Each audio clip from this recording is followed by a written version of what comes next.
మన భారత్కి 50వ ప్రధాన న్యాయమూర్తిగా పనిచేసిన డివై చంద్రచూడ్ రీసెంట్గా రాజ్యాంగానికి సంబంధించి ఒక బుక్ని రిలీజ్ చేశారు. ఆ బుక్ నేమ్ ఏంటంటే వై ద కాన్స్టిట్యూషన్ మ్యాటర్స్.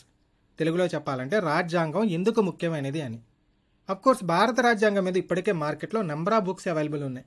ఎం లక్ష్మీకాంత్ కావచ్చు, డిడి బాసు కావచ్చు, సుభాష్ కాశ్యప్, జేఎన్ పాండే, ఇలా రకరకాల ఫేమస్ ఆథర్స్ రాసిన బుక్స్ ఉన్నాయి. ఇవన్నీ కూడా రాజ్యాంగాన్ని డిఫరెంట్ పర్స్పెక్టివ్స్లో మనకి ప్రజెంట్ చేస్తాయి. కానీ Guardian of the Indian constitution, తెలుగులో అయితే భారత రాజ్యాంగ సంరక్షకుడిగా భావించే సుప్రీంకోర్టు యొక్క ప్రధాన న్యాయమూర్తి పదవిలో పనిచేసిన వ్యక్తి రాజ్యాంగం గురించి చెప్పడం అనేది ఈ బుక్ యొక్క స్పెషాలిటీ అని చెప్పుకోవచ్చు. డివై చంద్రచూడ్ సుప్రీంకోర్టు ప్రధాన న్యాయమూర్తిగా ఎగ్జాక్ట్లీ 2 years పనిచేశారు. దాదాపు 6 years ఏమో సుప్రీంకోర్టు న్యాయమూర్తిగా పనిచేశారు. అంతకుముందు అలహాబాద్ హైకోర్టు యొక్క చీఫ్ జస్టిస్ గాను, అదేవిధంగా బాంబే హైకోర్టు యొక్క జడ్జ్ గాను కూడా పనిచేశారు. సో న్యాయమూర్తిగా ఈ 25 years ఆఫ్ ఎక్స్పీరియన్స్ ఆధారంగా కాంప్లెక్స్ కాన్స్టిట్యూషనల్ ప్రిన్సిపల్స్ని లీగల్ ప్రొఫెషనల్స్కి, అదేవిధంగా కామన్ సిటిజన్స్కి with day to day examples ఈజీగా అర్థమయ్యేలాగా ఈ బుక్లో డిస్కస్ చేయడం జరిగింది. సింపుల్గా సింగిల్ లైన్లో చెప్పాలంటే భారత రాజ్యాంగం మన రోజువారీ జీవితాన్ని ఏ విధంగా ప్రభావితం చేస్తుందో, ఇంకా అది ప్రజాస్వామ్యానికి మూలస్తంభంగా ఎందుకుందో ఈ బుక్లో ఎక్స్ప్లెయిన్ చేయడం జరిగింది. ఇక్కడ గుర్తుపెట్టుకోండి, ఈ బుక్కి ఆధార్ డివై చంద్రచూడ్నే, బట్ ఈయన పని కట్టుకుని ఈ బుక్ని రాయలేదు. సింపుల్గా చెప్పాలంటే these are just selected speeches of DY Chandrachud. అంటే సుప్రీంకోర్టు ప్రధాన న్యాయమూర్తిగా పనిచేసేటప్పుడు డివై చంద్రచూడ్ రకరకాల సందర్భాల్లో ఇచ్చిన ఉపన్యాసాలని థీమ్స్ వైజ్ సెగ్రిగేట్ చేసి ఎడిట్ చేసి ఈ బుక్ని పబ్లిష్ చేశారు. ఈ బుక్లో మొత్తం 4 types ఆఫ్ థీమ్స్ని హైలైట్ చేయడం జరిగింది. ఫస్ట్ థీమ్ వచ్చేసి judicial responsibility and interpretation.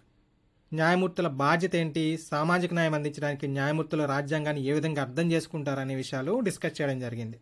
Second theme citizen engagement, పౌరుల భాగస్వామ్యం.